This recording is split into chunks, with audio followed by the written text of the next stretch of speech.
but I have found that love of the craft and taking the image and conducting and receiving a good interview and hearing someone, pour out their story or see the beautiful sunset or capture a beautiful golf swing. There's just so much beauty in the process of being in that moment, holding the camera, harkening back to what I fell in love with in the first place. That, like, man, if that's all I got to do and nobody saw a single frame of what I shot, like, I'm a happy camper.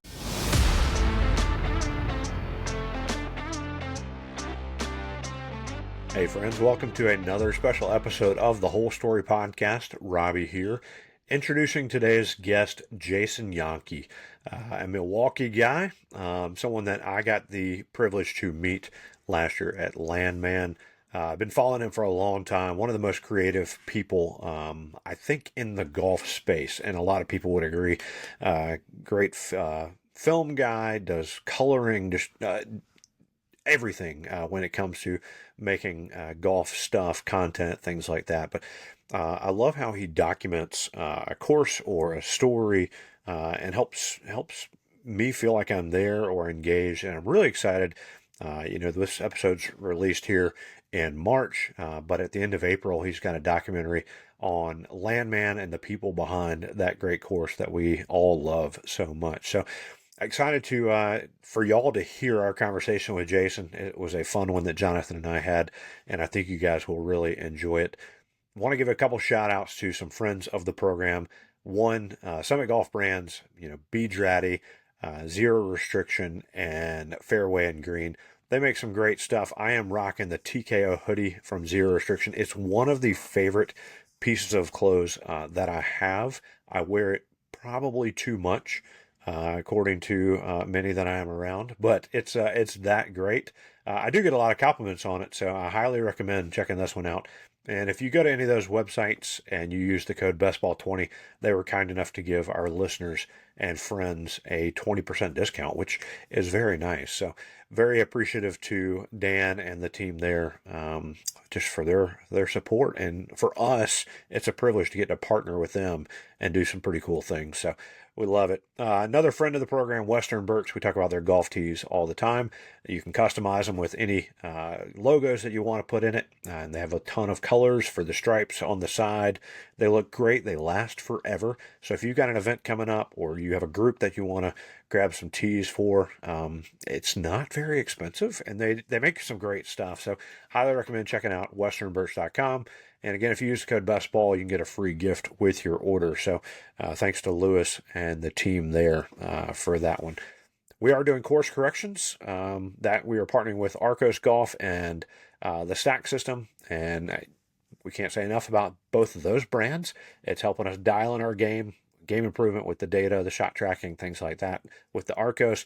But the Stack System also is helping us hit it farther. Hope you guys are enjoying the course correction series.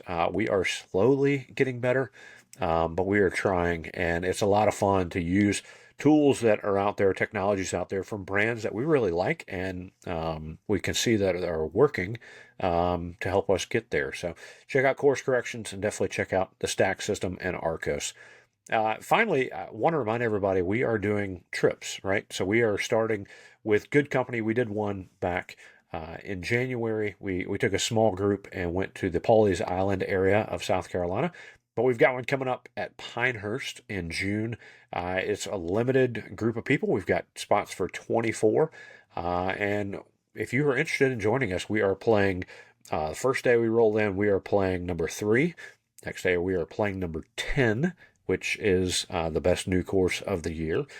Following day, third day, we are playing number 2. We've got caddies lined up, and then we're going to play the Cradle that afternoon. And the last day, we are playing number 4. So there's not a bad course there, but we're hitting all the ones that everybody loves. So we've got spots for 24. Those are filling up quickly, but we do still have some space. So reach out to us on social media or shoot me an email at info@bestball.com. We'd love for y'all to join us. And yeah, it's going to be a good time. We've got lodging, we've got food. It's just going to be a great time of fellowship with a good company. So yeah, but without further ado, I think y'all are going to love this episode, this chat with Jason Jahnke, and just appreciate everything that he does. And I think you guys, if you're not already following him, please do so. And if you're a golf brand, course, something out there, and you want to tell a story and use film, photos, he's your guy. So reach out to him. But y'all enjoy.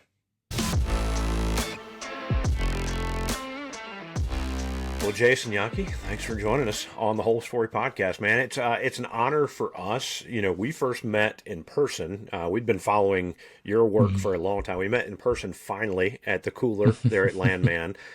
We hung out a little bit, but then we were sitting in a dive bar in Homer, Nebraska. I remember sitting there with you, your brother Grant, and friends, and y'all. I mean, it was a full room of creative folks and the locals of Homer, Nebraska. But Yeah. man, it's a joy to get to have you join us here. Well, yeah, thanks for having me. Yeah, man, having flashbacks to that little moment in time in that little dive bar in that little city or little town. I don't know, you can't call it a city. It's kind of wild how worlds collide like that in such a small place that ends up being pretty meaningful. Yeah, absolutely, and we'll talk a little bit more about Landman here in a little bit if you want to. But Mhm. we kind of always when we get people on, we want to hear like what was the first thing in golf? Like what got you hooked to the game and interested? Were you playing as a kid, or did this come later in life? Yeah, so probably from the moment I could walk, my dad had a baseball bat in my hands. Stemming from his love of the game growing up, wanted to see me play and enjoy the game. So I was a baseball player first, and for probably the first half of my life, just dedicated to the game of baseball and loved it. You know, I played on traveling teams and um, really tried to pursue a college career in baseball. But I would play golf every so often in the summer throughout the summer when it wasn't on the baseball field. And as anyone that's played baseball before and that also tries to play golf, those swings may look a little similar, but they're very different. So I was never really pursuing getting good at golf. It was just something to do alongside. And I had a little 9-hole course down the street from us, right on Lake Michigan. Um, Shoe Park, shout out to Shoe Park, and where I learned to play, but it was never something I was like super passionate about. But my grandfather played and my dad played casually, but they maybe got 1 or 2 rounds in a year. Or my dad did, my grandfather a little bit more, but so I knew it was something that they did, but it wasn't like something that they were super passionate about. It was just a casual thing. I think I really found golf once I kind of got over the retirement of baseball and like let that part of my life kind of close, and did a little church league softball, bar league softball for a hot second to relive the old days, which was really fun because you still got it a little bit, and especially playing in a softball league, it's not the greatest of talents out there. We're all just having a good time. But then I think once I think one specific moment where I realized like, oh, I want to play this till forever is I was playing with my dad and my grandfather, who at the time was like probably in the mid 80s. He's still kicking at like 96, 97 years old. And it just kind of clicked for me that I saw myself, my dad, and my grandfather all playing at the same time. And my grandfather, although he's not hitting it far or carting a good score, he was out there, riding the cart and enjoying himself and having a good time at 80 plus years old. And he still did it close to 90 years old. And I was like, oh, okay, cool. So I can do this sport until I die. Like, and that just was the moment. And that was maybe 10, 15 years ago that I really was like, okay, I think I'm all in on this golf thing.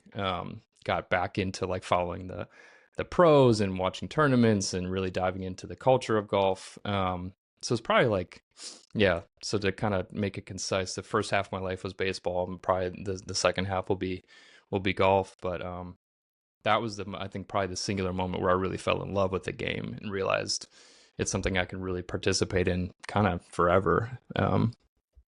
And I don't think there's that many sports that you can maybe do that with. I'm sure there are some, but golf seems to be the least impact on the body and probably best for your body, especially if you're walking. And it's just always different every time, Yeah. So less Yeah. chance of rupturing an Achilles playing golf than like pickup basketball. Or I had a friend do Yeah. it. I had a friend do it in church league softball. He was just standing there Yeah. and made a turn to walk home, Oh, and it popped. And so, sheesh. yeah, Well, anybody that knows me knows that I get sort of excitable and I get really enthusiastic. So I do have to watch myself on the golf course if I land a good putt or stripe a good drive. I'm not not afraid to say I'm known to bust a move here and there to in celebration because I'm not a pro by any stretch, and good shots come and go, and try to enjoy them when they come and live life to the fullest out there. absolutely. It's interesting that golf and age come together because it's almost like the great equalizer. Robbie and I were just down in Mm. Florida, the retirement capital of the world, and we ended up getting paired with these two guys. One was in his mid 80s, another guy was probably in his mid 70s, and we Yeah. joked about it because the older guy, little half swing with sort of a driver wood whatever, but he was Hmm. 175, Yeah. 175, two putt par, maybe a bogey. And at the end, Dude. like he wasn't too far off from our score. Robbie had a heck of a day, but the rest of us were like pretty close within a stroke or two. And here we are, 40 Yeah. years difference. So Yeah. And we're younger now and we like to try to hit it far, and that's fun, but man, there's something to be said that if you play a little bit simple and just try to hit it in the middle of the fairway, you can actually be pretty successful by not trying to hit a home Seriously. yeah, run every time. But yeah. I Yep. like to hit it far too. We try. And then we're working on our punch shots. But all Yeah. right, so from sports, you went from baseball. I think like a lot of people, baseball kind of Yeah. shifted to the reality of golf's a pretty cool game, and but film as photography has always, I'm guessing, been a part of your life. What's the story there? Did you grow up with a camera in hand as well? And Yeah. So the story there, I mean, that has been more a part of my life throughout all the interests I have, both. Yeah. So I think it kind of dates back to, let's see, I don't know the exact age, but give or take 7 to 10 years old. Would just take my parents' home video camera, much to their demise, and would just play around with it. And I think the earliest tapes we have of me pretending to be a bumblebee with the camera, or me coercing my siblings to push me on a skateboard to get my first dolly move. Like, okay, Taylor, you push me, and then Grant, you drive by with your bike and go off the jump. We were big into like bikes and jumps as kid, and it's like, but I didn't think of it at the time, but I was just experiencing this joy of moving and holding the camera and creating a shot. Um, Wow. and there's and a little bit of I saw older kids in my neighborhood wanting, making little home movies, like movies of whatever storyline, and we would made one ourselves. So I think through just kind of a little bit of oh, those kids can do it, I think I could do it too, but also just kind of taking the camera and moving it any which way I wanted, really from a young age. Like I said, 7, 8, 9, 10 years old, fell in love with moving and holding the camera, and I think that is the core of my love for the craft, and especially as it relates to golf too. Like videos was and it will always be my first love, I believe. And even specifically being on the camera, holding the camera, finding the shot, composing the shot, reacting to the light in front of me, and the people in front of me, I think is where I feel most at home, most natural, and most inspired.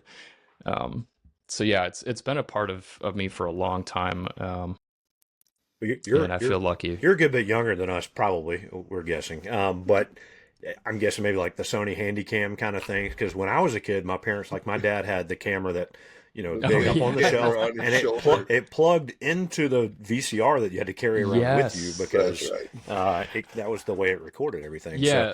that would I'm have been hard 30. to roll around on a skateboard and Yeah, you get the said shots. skateboard. I'm like VHS tape thing. Like Yeah. we had a hard shell case that had Oh yeah. the actual like styrofoam cut out into it in order to carry this thing around. It's like a briefcase. Dude, Yeah. yeah. I mean, yeah, by the time I was actually getting able to like do it myself, we were into like it was, it was chunky by today's standards, but small compared to what but I do remember I'm like mid 30s, like 36 years old, and so Yeah. I'm just old enough to remember my dad, like the first version of it. And this Yeah. was way before I was ever interested in it, but he had the one on his shoulder and it connected to the thing, and it was connected to the wall. So you had a certain Yeah. range you could, so every Very shot was limited. always from the same corner of the room on Yeah. Christmas Day or what have you. But yeah, by that time I had a little bit more mobile setup, but still tape based, which is, I feel thankful to have experienced a sliver of that era of filmmaking in time and what it required to make something, put it into the computer and start to cut and stuff like that. So Well, you Very mentioned nice. Inspire, and I was looking through your videos, and honestly, I wanted to go buy whiskey. I almost went like you've got these incredible, like, and I don't drink, so like I was looking at buying mhm. whiskey. I used to ride bicycles, and I saw the one video, the guy that makes custom Oh yeah. cleats, like clicked in hmm shoes.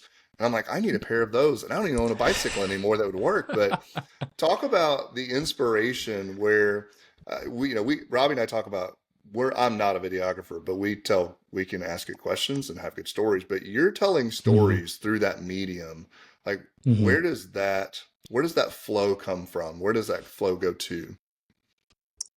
Yeah, I think, well, a couple things there. I love being able to do a lot of different um, projects. I think a lot of people know me as a golf guy, but I started in the industry as at a marketing agency doing a lot of different types of work, food and beverage, hospitality, big industrial stuffs. And I like that variety. And I think I still try to book some of those jobs now to keep the variety there. But yeah, as far as what inspires me through all of those projects and specifically the ones that you mentioned there is it really gets down to the people that are in front of the camera and what they're doing. It could be kind of anything, whether it's whiskey or making, clip-in shoes for bikes, or I mean, even like material that goes inside buildings to prevent fires from spreading. It doesn't really matter the end product, it's the people behind it for me.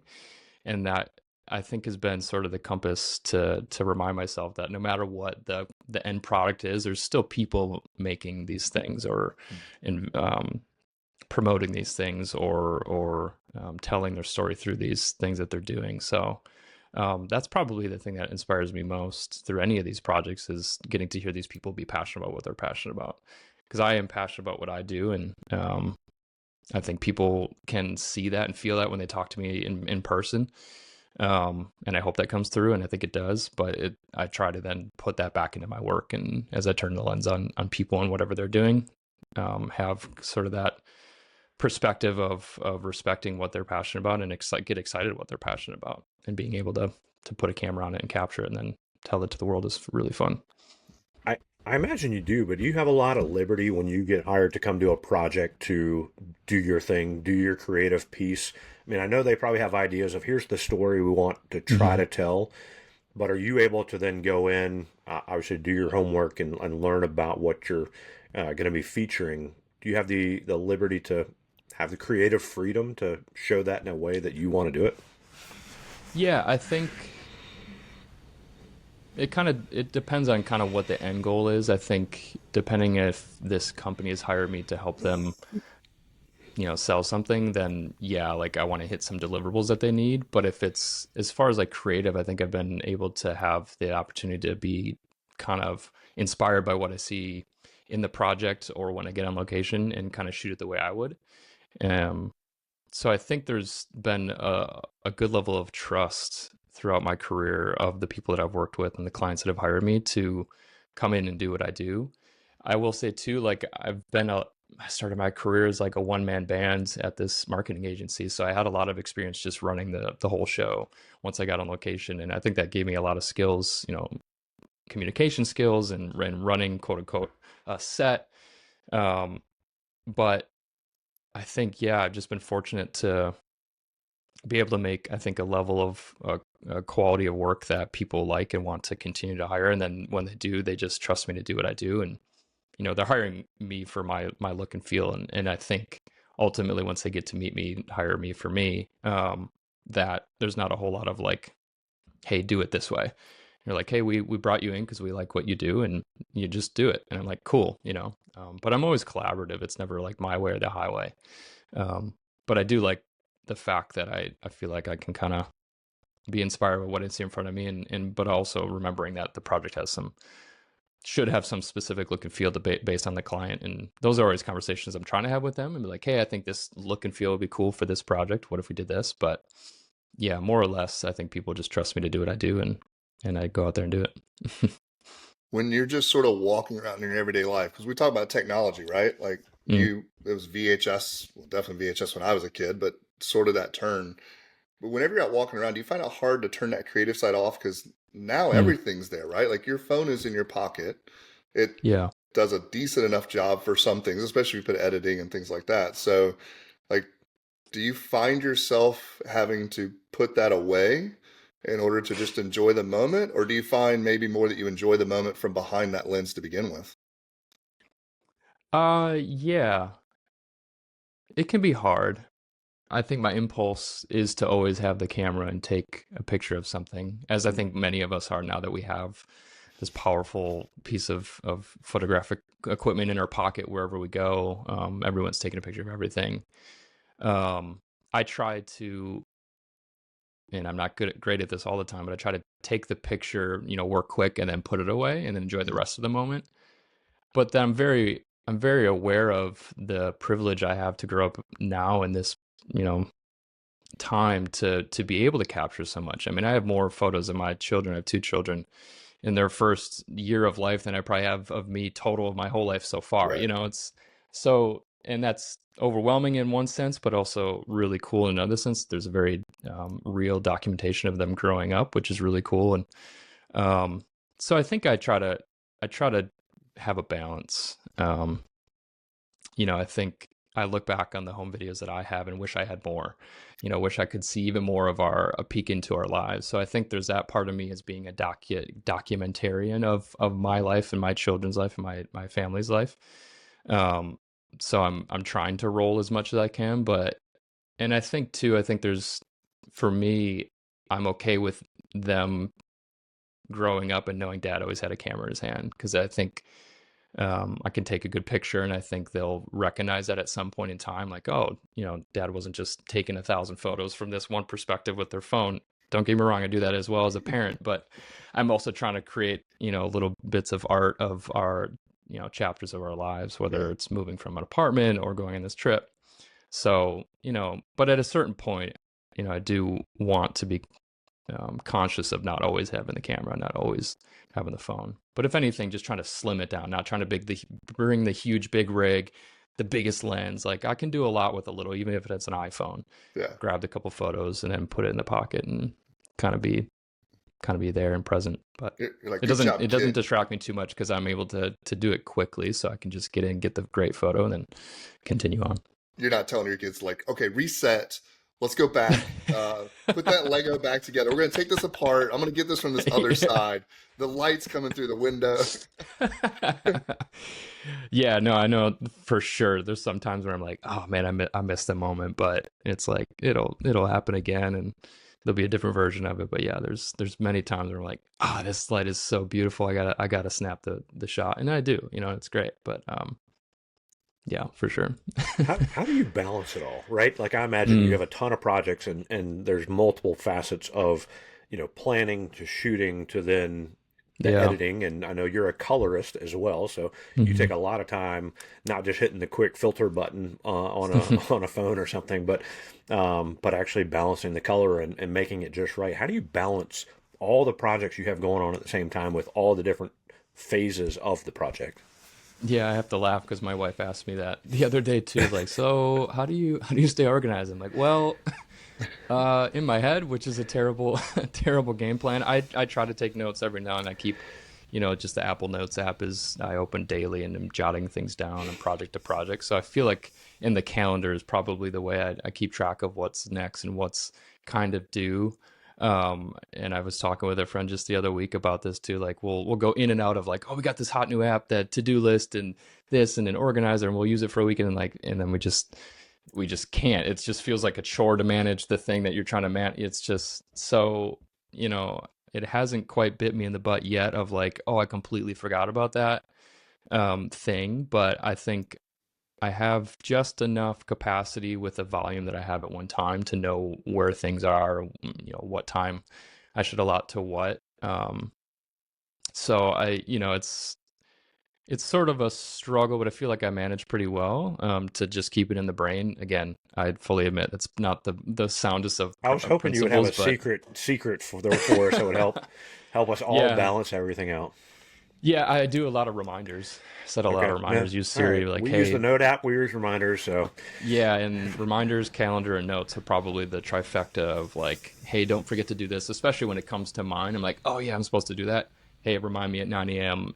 Send this email, color this thing. Or if it's a bigger project, I know it's pretty front of mind, but there's the little things that you forget about, like to follow up on or to right. check in on or to do. So yeah, I think I always want to try to be better in that department, but I think, yeah, if my wife listens to this, she'll laugh. She'd be like, yep, told you. Well, tell us. I do want to ask, just for curiosity, what colorist? Like, what are you Yeah. doing when you've got a film? And I've seen you. You've actually documented yourself, kind of, twirling some knobs and doing your thing. But what are you doing, and why? I guess. Yeah, I think I'll want to pad a little bit or hedge against my bets a little bit. I feel like colorist is probably down the list of like my technical proficiencies of my job. It's something I really aspire to be better at, technically speaking. It's not necessarily something I'm out front promoting as something I'm can deliver like a high end client, but it's something I love doing on the stuff that I shoot because it's sort of like that last line of the look and feel that I saw and felt when I was shooting the thing. Um, so I'll say that, but I do love the craft. I think it's something I want to continue to grow in over time, and maybe later in my career really push strongly in, because it'll, we get older and we don't want to lift the heavy things anymore. It might be a career move there, but as far as, yeah, I mean, I did a little Instagram live a couple of weeks ago where I was coloring a thing. Actually, a project just released today, but yeah, in using the console. So a lot of people have asked, what is that? It's just physical knobs for the digital dials within the software I use, which is DaVinci Resolve. And once I bought that, it is just so much fun to be using a physical device like a painter would use a paintbrush to create the look and feel. In Resolve to get the colors I want. And again, trying to be more technically proficient in that application, but overall just getting by, knowing enough of the program to get what I want. But it's really putting that last look and feel and pushing the light around in certain ways that I want the viewer to look, colors to feel to help evoke a certain emotion, adding sort of that filmic look that I'm kind of after.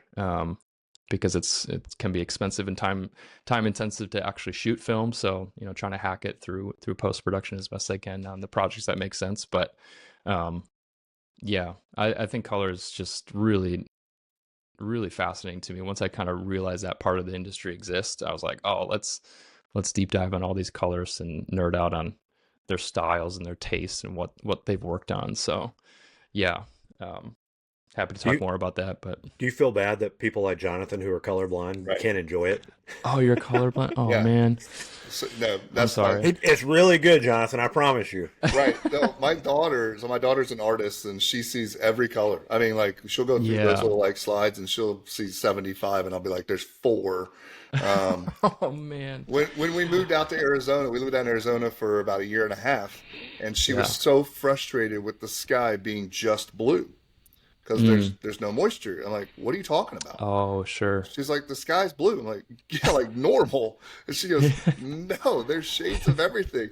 We were driving back from the Grand Canyon once, Oh and man. we stopped on the side of the road because they're like, look at the sunset. And I'm like, all right, we'll pull over for another sunset. Because I see like three colors, maybe whenever there's a Yeah. sunset. And they're like, isn't this Mm. amazing? Isn't God? I'm like, yeah, this is great. You guys have fun. Enjoy your colors. So I'm sure it's hard to live vicariously through them if you have no real context for it. I But don't even bother. Like, That's why people, he stopped yeah. filming them too. right. Yeah. Like, Yeah. people. Yeah, I do Yeah. not. There's no. I don't remember the last time. I mean, people take pictures of sunsets all the time on Instagram. I'm like, what are we doing? Like, it's just yellow and maybe a little bit of orange. Uh, Oh man. Yeah. I appreciate the artistry behind it because I have an artist in my Mm. house, and so I understand Yeah. that. I think what I really enjoy about it is that, and I think this might be for you too, that you have just as much joy in creating it and getting there, Yeah. even if no one appreciates it. And I Hmm. think like a true artist really is just like they're there for that moment. They hope that someone would appreciate it. But if someone goes, I Yeah. don't get that, you're like, that's okay. I Yeah. was there. I was in the middle of it. And so that's what my daughter Priska's that way. Like there's so many things she does where I'm just like, what are we doing? But Yeah. she's in it. And as a father, I'm like, that's Yeah. awesome. That's fantastic. Oh, 100%. I mean, I think because I found the love for it at such a young age, um, and I wasn't doing it for anyone but myself because I thought Mhm. it felt good, it looked cool, and I wasn't trying to be anyone. Just just do the thing. And I've gone through, of course, as any artist that's living in the digital age struggles with comparison and wanting to be this look, perceived as this way or to be given these accolades. I think I've never truly lost to the core of me the love for just the craft itself. And for me, I'm blessed with a beautiful family that are my biggest cheerleaders. That you know, even with my biggest successes and all the failures that they've never seen, they still love me and still root me on and um, uh, still think very highly of me because I'm so much more than just what I do. But they know it's so much a part of me and that I love it so much that um, they'll always be there rooting me on. Yeah, and that just means a lot to me. And I think that has been my compass for the last probably, I mean, kind of forever, but especially if I branched into freelance, knowing I always have their support is huge. Because the world will kind of not receive your art, or they'll overpraise it and you're like, okay, Yeah. well, I don't know if it was that good, like chill out. Like I'm just one dude trying to make the thing. But um I think I've always kind of kept that as my North Star, that like, and especially as I've gotten kids too, like they don't know what daddy does. They see that I have a camera and they kind of maybe get a little bit of it, but they don't care what I just post on Instagram, and they may never, and that's okay. But I have found that love of the craft and taking the image and conducting and receiving a good interview and hearing someone pour out their story or see the beautiful sunset or capture a beautiful golf swing. There's just so much beauty in the process of being in that moment, holding the camera, harkening back to what I fell in love with in the first place. That like, man, if that's all I got to do and nobody saw a single frame of what I shot, like I'm a happy camper. So Well, you are doing it well, and it is cool to have the family support staff. Jonathan and I both have yeah, families that are Yeah. supporting what we do. But yeah, I mean, at the end of the day, you push send or submit mm, and post or whatever, and it's all fine. But turning it yeah, off and hanging out with the family, it's hard to beat that. So. 100%. Well, you do make incredible things at incredible places, and I do want to just ask your take on Landman. I know you like it Oh, and whew. love it as much as we do. You and a lot of creative crew were out there capturing a lot of stuff, Hmm. and again, it was fun hanging out with you guys and just seeing what you do. But just give me your take on Landman. I know we um, probably don't have enough time to cover yeah, all this, but. little bit lively is the slogan on the town sign. And yeah, I mean, my first experience with Landman so dates back to the beginning of last year. About this time, my friend Danny Christensen um, sent me an email or sent me a DM. I think we weren't even connected via email at that point. He's like, "Hey, I've got this project that you might be interested, might be a good fit for." And it's like, "Yeah, cool. Let's chat." And he's like, "It's about this course called Landman," and I had just heard of it like a couple months earlier. I think the Golfers Journal had done like a small print piece on it. Slash, they had an event out there. I was like, "Oh, this seems kind of interesting." And but then I dug in a little bit more. I'm like, "Oh, wow, this is really cool." Um, so kind of fast forward to the opening day of the golf season last year. Danny and I are on location and shooting a documentary about kind of how it came to be. Put on by Will Anderson, the owner of the course, excellent man, just so kind and so hospitable as everyone I've met in that town has been. But man, that first impression when you walk up the hill from the parking lot and you go quote unquote up top and you see that vast expanse of land and golf, it just is like, I don't think I've had an experience like that seeing a golf course for the first time, and I'm not sure if I will again, short of maybe going to the greats of maybe Augusta or St. Andrews someday, where the history is there, but something that's so quote unquote remote and so vast to the point where you can't see all of it, when you think you should, in this beautiful wide open landscape. You're like, oh, I'm sure it's all right there. It's like, no, it's so big and so massive. It's you really can't get your arms around it until you're there and playing it, and it just keeps going and going and going. Yeah, I mean, gosh, it's just beautiful, and I love how open it is and love how big it is. It just, I don't know. Shout out to Rob, the designer too, Rob Collins and King Collins of King Collins Golf. Like, they just did an incredible job taking that land, and as you'll see in the documentary, which comes out soon, they just put their heart and soul into it, and you can feel it. And as I was making that documentary along with Danny and a couple other collaborators, it was evident that the people that made this place cared a lot about it and wanted to put a lot of their heart into it. And for kind of coming back to what you said about doing it just for the love of it, they were, and this comes out in the documentary a little bit, they were just trying to make something that they'd be proud of and they'd want to make for their friends, and they're the ones that they love. And you can, and it just has kind of caught fire in the golf world, and people want to come from all over to play it. But I think that the nugget and the core of it is really cool to know that it was just, I think we're just going to make this thing, and turns out everyone loved it. But yeah, I don't know. I mean, I could keep going. It's just a cool place. I'm going to try to take my dad and my other brother, who couldn't make it for the cooler there this summer. I just want to take everybody that I can. It's not that far of a drive from Wisconsin. So it's worth every mile. When does the documentary come out? Yeah. So we're tracking for the end of April. Excellent. Yeah, it's I'm excited. I put a lot of myself into it, a lot of heart into it, because from the moment I stepped on the grounds, like I said, I could feel that just hard work that was put into it. And I was there 3 times throughout the year.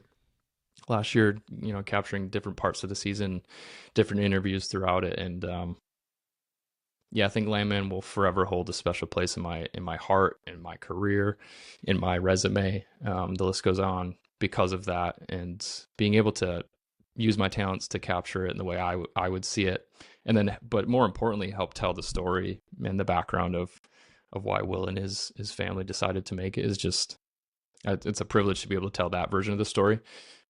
It's been documented visually in a lot of different ways, a lot of beautiful ways by a lot of people that have done a very good job, and I'm excited to peel back a little bit more of the story of the roots of it. So it's just been such a beautiful project, and I've kind of joked with Danny, my producer, that or while we were editing, it's sort of this weird thing. I get it from time to time on projects I really care a lot about, where I definitely want to finish it, but there's something about being in the pocket, almost like a jazz drummer would be. And I have a drumming background, so I can relate to it in that way. But where you just want to live in it. You don't want it to be over, because when it's over, then you just get to watch the thing. But there's that moment in the middle of the process of making it where I just like, this is so good, and we're working through it, and we're finding the best shots, and the pacing and the music is just like, you're just in this like creative like zone. And it's a little bittersweet to have it come to an end, but ultimately it's like really special to be able to put it out and have people see it, because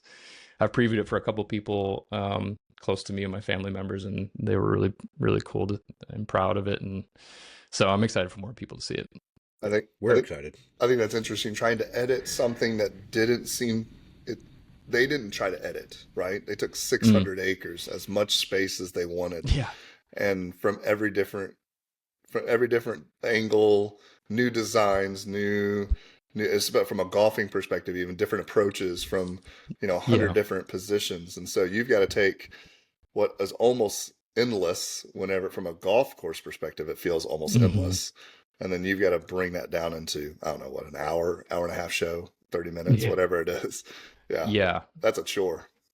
Yeah, it was a labor of love for sure. And there's a lot of little tangents we could have gone off on with cool stories, but yeah, you got to kind of make it concise enough that you're not just rambling. But yeah, there's some really beautiful people there that have done a really cool thing, and you can just feel when you get on property there, there's no pretension, there's no there's no egos. It's just people loving on each other and wanting to play some fun golf, and You feel like it's you're really home. cool. Yeah, you feel like you're home. And I mean, even from, I mean, the clubhouse is beautiful, but it's small, and it's just, I don't know, it's just really lets the land speak for itself, which is really, really, really cool. Yeah, I can't wait to go back. I mean, I'm just like daydreaming right now as we're talking of I know. all the holes. What would be your guys' favorite holes that you out there? It's sort of hard to pick, but I'm kind of Oh, asking myself that too. I think the first part, if you're a golfer, it's not as far as it seems because we're in the Mm, South. So there's hmm. trees and there's space there's something that gives you spatial awareness, and there's Yeah. no spatial awareness out there. It just, I mean, I remember Yeah. sitting on the first tee. I can't hit a driver to save my life, so I've got a 6 iron. I'm like, there's no way It's in a the par five. world the ball's getting to even there, the first part. And then you hit it and you're like, oh, that went a lot farther than what I thought it was going to. Um, I I'd have to say the short par three because it's the only one I felt like I played well.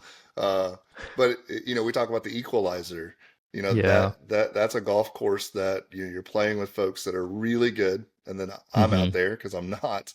And Hmm. there are moments where the course wins, Hmm. and it's still just as good. And then there are Yeah. moments where the golfer gets to win. And Yeah. I think, yeah, probably was that number 9 or 10? 8, the Eight, par It's 3. the number par eight. three. Is that Yeah. Yeah. right? Yeah. Hmm.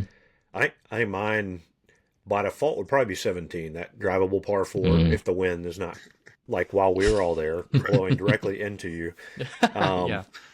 but we interviewed, we did a little thing after the trip. We interviewed folks, and Sarah, or Smoods, her comment was number 1, because then Mm. you got 17 more Two to more. go, Yeah. right? Oh, that's a So, good comment. and it's just that to me has stuck. Like, every hole can be somebody's favorite hole. Um, and I kind Hmm. of get sad, when you're on 18, because and I can't imagine, Oh, going out in the middle of the summer or whenever you booked your tee time, and getting to Hmm. 18 and being like, oh, this is almost over, because Yeah. it's a magical place. Like, yeah. I love it. What's your favorite? Yeah. I think um I think the moment I crested that hill on number two, because it's sort of a blind tee Yeah. shot, and you kind of have like some general idea of where you're going and you're going to crest this hill. But when I walked over that, and it felt almost as if it was like an oceanside hole where you're hitting, your second shot would be down towards the green, and there's just a vast sea of cornfield beyond it, and it just, I don't know, that visual. And obviously I think a lot visually, so I'm thinking of like, how would this make what kind of photo would this make? Certainly, or shot in a documentary. So like, I think a couple of my favorite shots in the documentary are of hole number two. But yeah, I mean, the list goes on and on. I mean, eight kind of has that feeling too, where it's just sort of this short par three, and it's a really tough hole, because if you got to hit this The shot, there's hardest bunkers par all around 5 it. out there, right? Yeah, for real. I think I even putted it a couple times. Like, I'm not even playing around here. But even nine, where you go down into that kind of back corner, again surrounded by cornfields. I don't. Yeah, again, we could just sit here all day. All of them are pretty incredible. I don't think there's any sleeper hole out there, which is, I Yeah. feel like, kind of rare. But you talk about the views, though, right? And we can Yeah. move on here in a second. But like, you talk about kind of the view looking down at two. But I think, like, when you get to the green and you kind of look to the left a little bit and you see Yeah. 3, and it's just amazing. You see the was Brinker or whatever, Yeah, Branca. Yeah. Hmm. down there, and just then you come up on after 4 and you get up to 5, and you can look back at the giant green for number 5, and you can see all the way back across and see up top way off in the Yeah. distance, and it's so many excellent views. So it's a It's lot of fun. it's like watching a movie for the first time, or hearing a song for the first time. That first time you look, go through a course, especially one like that, where you have those moments where you look around, like you're going to hit your putt on number two, but you look to your left and you see, like you just said, seeing that the next hole, and you're like, holy crap! Like, it just takes your breath away, and that happens time and time again throughout the whole round. Especially your first time. I mean, that's just like so special to have that reaction throughout your first round there, and even second or third time, because you know what's coming. Yeah. And that was what was special about being able to bring some friends and my brother to the cooler in October, was to be able to sort of relive that vicariously through them again as we're walking through the first time or playing through the first time. You're like, oh yeah, like you're waiting for their reaction. You're like, oh, wait till you look to your left, and you're like, oh, and so I heard you it's guys play just some baseball out there too. yeah. Oh man, we yeah. Many of those people had baseball backgrounds as well. So I was like, bring your gloves, and we were playing catch in the middle of the Branca. I mean, talk What a about great like idea. pinch me moment of like, I can't believe this is real. It was like the perfect night. Weather was incredible. Crickets were chirping. Smiles and laughs were plentiful, and the golf was here and there, but it was yeah, gosh, that felt like an out of body in body experience for sure. That particular trip there. I didn't even think about bringing a baseball glove with me next time. Ooh, Next time. yeah. I mean, that was sort of the format allows for that, in that we were playing Yeah. like 6, 7, 8 balls, so Yeah. it's just really relaxed. So it's definitely not something I would make a habit of. That'll get and a really, call really to the pro shop on most courses. So. 100%. These So, guys are playing baseball. What? just playing a little long toss while we're waiting Yeah. for the group in front of us. Yep. But man, it was, yeah, that was a special moment for sure. Well, talking golf and talking memories, we always ask our guests, tell us the story of your most memorable golf shot. Doesn't have to be at Landmand, but just in life. Like, what's the most memorable shot you've had?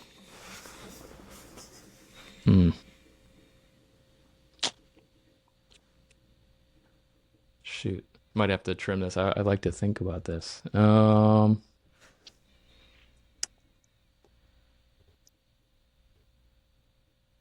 I don't know if it was a particular shot, but I was fortunate enough to go to Bandon Dunes for the first time last year with my dad.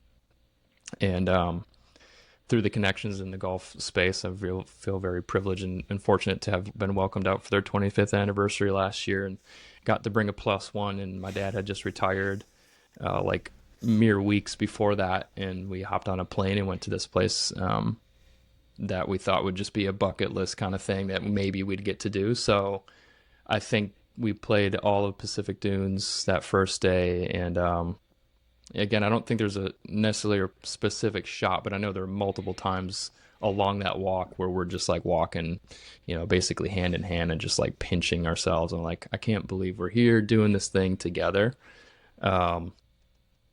So maybe it's not quite the answer of oh, I hit this hit this birdie or this eagle or whatever, and I've never gotten a hole in one.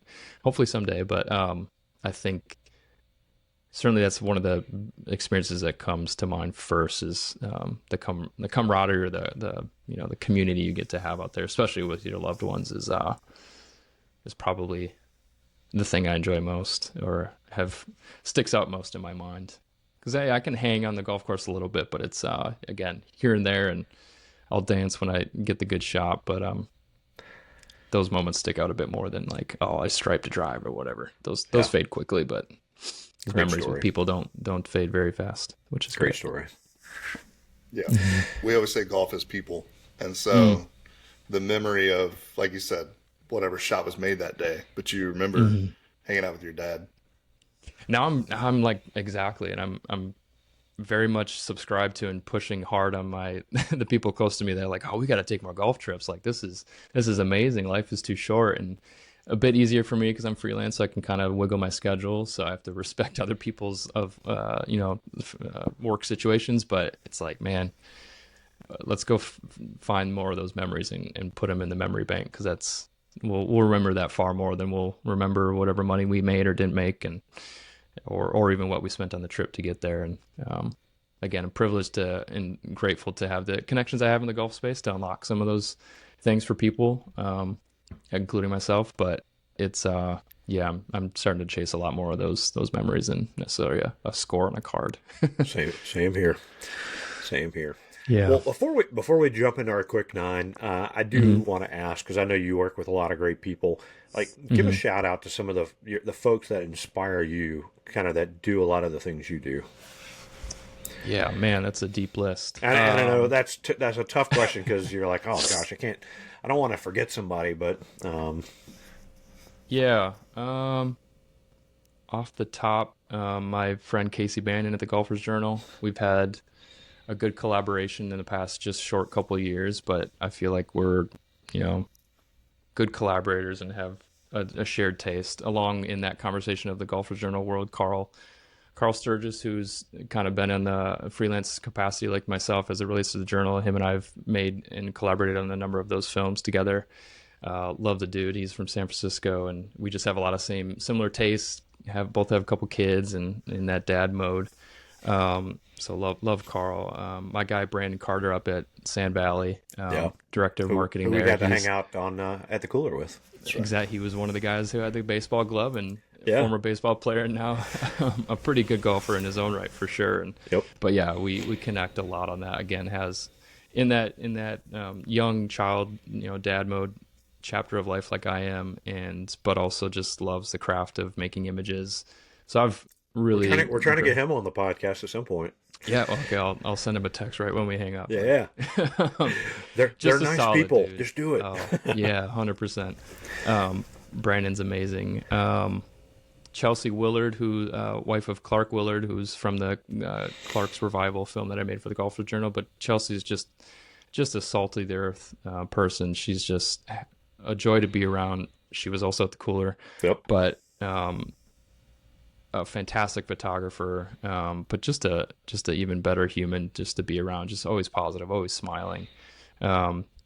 Just always thankful for the time I get to spend with her. She's fantastic. Yeah, again, I mean, I could sit here for days. There's just so many. I just feel so thankful to have met so many people. I think the golf world in some ways gets smaller and smaller the more I get into it, but I am thankful for the amount of people I've met. And man, I mean, there's just so many solid people that are doing a lot of interesting and cool things, but I'm just thankful to know a lot of them. But those are a couple off the top. Yeah. Perfect. Yeah. All right. Well, we will jump into our quick 9. So the first question is favorite course that you've played? Ooh. I feel like we gave enough love to Landmand, so I'll put a pause on that. Favorite course I've played. I'm struggling a little bit because there's a lot I've been to for my job, but haven't always gotten to play. I'll maybe hit a couple shots here and there. So as far as played, well, the next question is the favorite course you've captured on film or video. So, okay, that's a good question. Oh man, favorite course. That's I've like played. Naming your favorite kid too, right? Like yeah. You're right. These are hard ones because you want to like pick the best one, but yeah, favorite course I've played.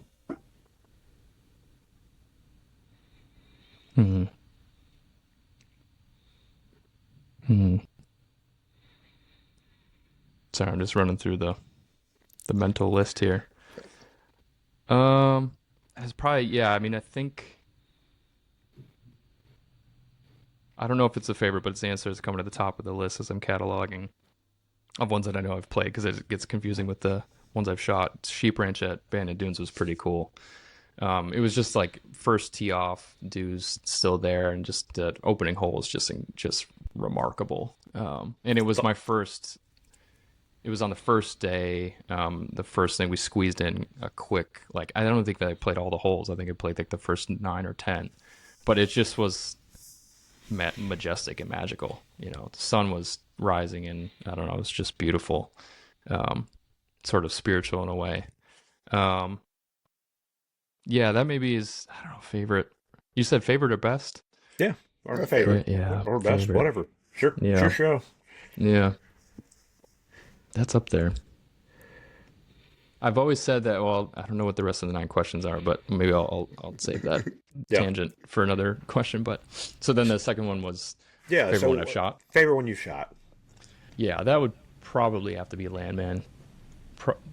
Because of what I made there. I think some other courses come to mind as far as like visuals for sure. Especially ones in my own state of Wisconsin, Whistling Straits, Erin Hills. Shout out to those courses. Erin Hills I've done a lot of work at, and Steve over there is an amazing guy, director of marketing, and he's been a great collaborator as well. But I think Landmand, just because of the amount of time I spent there and the type of work that I made, that documentary was like, again, just super meaningful and will stay with me for a long time, and very proud of what we made there.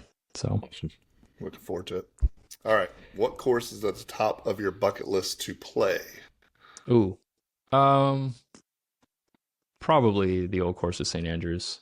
I mean, I just have such a reverence for the history of the game, and it's sort of an obvious answer, but um, kind of making that whole Scotland pilgrimage in general and playing as much as I can over there would be really sweet. I was over there a couple years ago for Manners as they were Hmm. relaunching their brand and got to shoot at a number of courses that I think a lot of us golf sickos have heard of and aspired to go to. But again, didn't get to do much more than swing a couple clubs here and there. So I didn't get to play many of those. But um, yeah, I think that would be pretty sweet. I think, yeah, that'd probably be the answer, which Pretty is good one. a bit boring, but also I think Yeah. everyone kind of understands why. Oh, everybody understands for sure. Well, maybe this is the same answer, but the bucket list to do a documentary on. Ooh,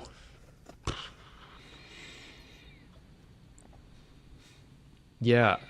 On that trip, we did a short morning at Dunaverty in Hebrides region of the Scotland, um, and we met this wonderful lady by the name of Belle Robertson. She is one of the greatest amateur golfers of Scotland, and she was on um, many professional teams over there throughout the years, and she was just walking with us for a couple holes, and she's just this lovely woman and still can play amazing golf even in her later years. And I feel like there's a nugget of a story there that could branch out to like the history of Dernaverty and the way people have learned golf on that particular course. It's right along the coast there in the south part of Scotland. And I don't know, it's been on my list of like how do I find a way to get back there to pick back up where we left off with Belle, which was again only maybe 30 minutes of time, and only asked her a couple questions. I think there's something there, and I've had sort of a mini, I wouldn't even call it an edit, just a little sketch of an idea with that footage for a while, and haven't released it because it doesn't make sense to yet. But I think there could be more there at Denaverty that I'd love to tell. Sounds Sounds fun. fun. Who would be in your dream foursome? Ooh, Dead, alive, real people? We haven't gotten to movie people. That'd be interesting. yeah, I think I was gonna go down that route. I mean, I think I'd love to have a couple, maybe like one classic photographer. Um, Ansel Adams is just the way he shoots landscapes, and his black and whites were just so legendary, so iconic. So that'd be pretty cool. I'd love to have Christopher Nolan. Oh yeah. I'm gonna go the filmmaker route because I think Yeah. that's interesting too. Christopher Nolan in there, and then maybe like a cinematographer. I'd have either Roger Deakins or Emmanuel Lubezki, aka Chivo, or Hoyt van Hoytema, who's shot a lot of Christopher Nolan's most recent films, Interstellar. Uh, he shot which is one of my favorite films. So that would probably be the three. So one photographer and two like filmmakers. I think By the second would be hole, no pretty one have rad. a Even I golf don't even know club. if they play golf. I don't care if Yeah, they play there'd golf. Yeah. be We no just golf by enjoy the the second walk. hole. It would just be like everyone's got a camera directing people. Yeah, You go stand over there. yeah. Wouldn't that be like the inception of golf though? Playing with those guys. Right. Basically, 100%. That'd be Yeah, awesome. All right. so much of golf is conversation. So I think Yeah. the golf would be there, sure, but it's just a vehicle to have time together, and that's why I think my mind went to like, oh, what filmmakers would I love to spend 4 to 5 hours with, and pick their brains and just yeah, Tell them to bring their baseball gloves. yeah, All right. Favorite film or movie of all time? yeah. Interstellar is probably the one. If I had to pick just one, last movie I'd ever see on Earth, it'd be Interstellar for sure, or before I left Earth, that is.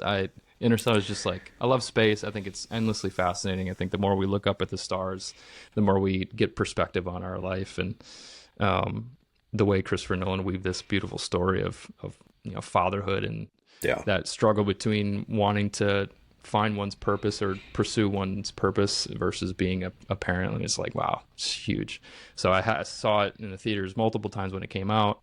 and that was before I had kids. And then they just really released it in theaters for their 10th anniversary, and I went and saw it again in IMAX, and it was just as incredible as the first time. But I'm a father now, and it just hit even more in different ways. So, I mean, it just hits all the notes: cinematography, story, script, the score. I mean, it's incredible. Hans Zimmer, Yeah. absolute legend, and the way he scored that movie is just remarkable. So, I mean, that's the answer, if you can't tell. Not to go Very down that passionate rabbit about it. hole. Do you think he was alive? Ooh, I don't know. I'm gonna say yes. You talking about the main character? Like if Yeah, he was yeah. alive? Because there's the behind the scenes on the subreddits and all the stuff about he was actually just dead, and Oh, that whoa. he was Sixth Sense. right. Like no, like he died as a part of it, and so like what you're seeing is his afterlife experience, Whoa. which is why his daughter was the only one who recognized like all the different facets of Oh, he interesting. died at a certain point and then I never. don't think I'd heard that theory Oh, you before. should get, yeah. That's Well, now you know what you're doing today. Another I reason to watch it. exactly There you go. just booked the rest of my day. Thanks. Yeah, Thanks a lot. you're That's welcome. fascinating. Yeah, Yeah, sorry, I think that's why I didn't. Yeah, that's crazy. yeah. You should look into that. It's a Whew. really interesting perspective. All right. Favorite snack on the golf course? Oh, good question. Um,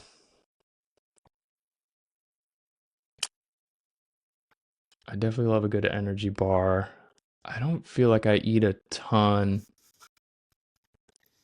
I like peanut well, I like salted peanuts a lot, but I guess I don't try to like litter when I'm out there.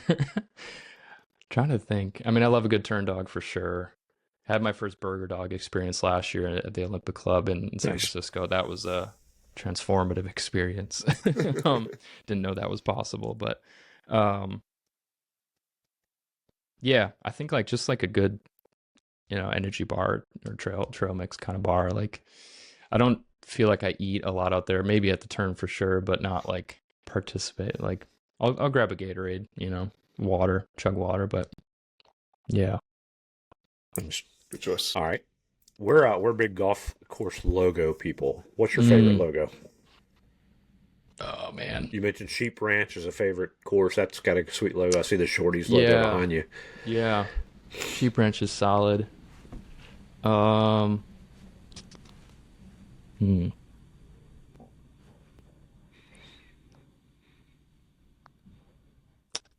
Golf course logo. I got my logo ball collection over there. Should be looking at that.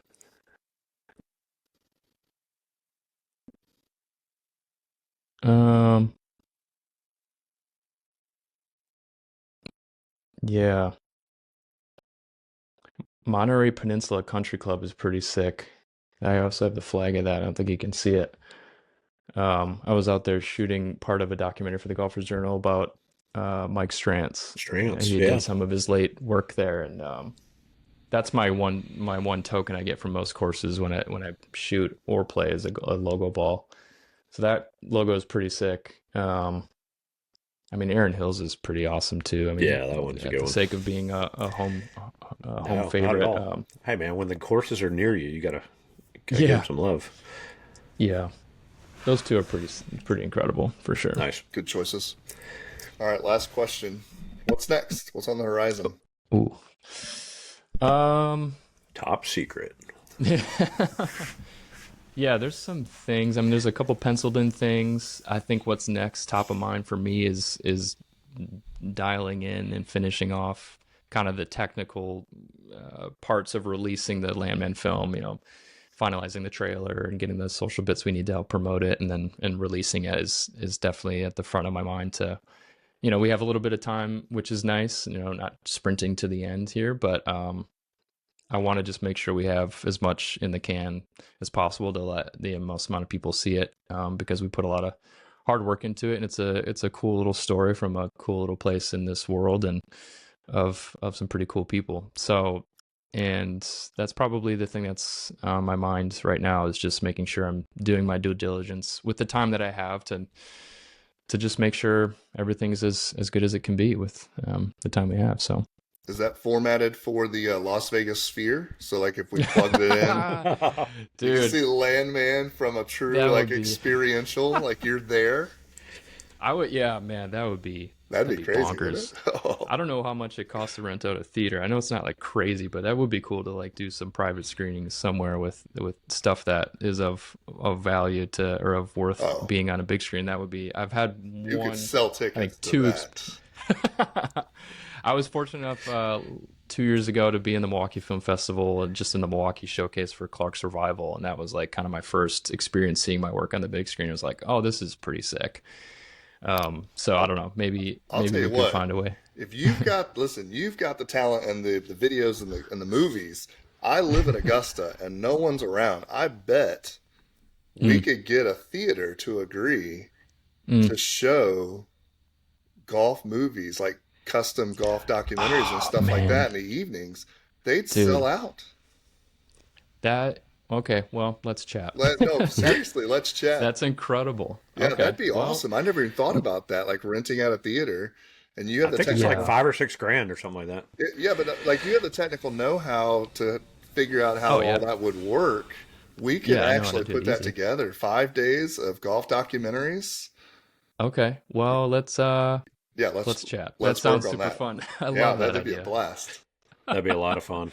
Yeah. A lot of fun. But yeah, I Very mean, as far nice. as the rest of the year, it's sort of, kind of living by the whims of the freelance life. It kind of comes and goes. So I'm just open to whatever comes next and just trusting the process. And again, just super thankful for any job that comes my way and people seeing my work more and more. I don't take for granted 1 minute. I love everybody that I get to work with and can't wait to meet even more people this year. And that's easily the best part of the job throughout each year of freelance is getting to see where the job takes you, new places and old places and everything in between. And the people along the way are the best part for sure. So, Yeah. That's awesome. Well, this is the best part for us. Like mm, doing the whole story podcast, doing best ball stuff. It's opened the door to go to places like the Cooler at Landman, to meet people like you, to allow us to do hmm stuff like this. Right? Like we Yeah. we hmm feel like each week we are either getting to hang out with a new friend or reconnecting with an old one. So it's been a lot of fun to hang out with you on this. So. yeah. It's something we highly recommend that everybody check out your work. Where will they find the Landman film when it comes out? Besides in Most likely theaters in Augusta. in theaters at Augusta this spring. Yeah. It will land on the Landman's website in one way or another. I'm not sure if it'll be on their YouTube, but I think it'll be in the short story or about section of the Landman's website. It'll be on their socials, my socials, my Yeah. producer Danny Christensen's socials as well.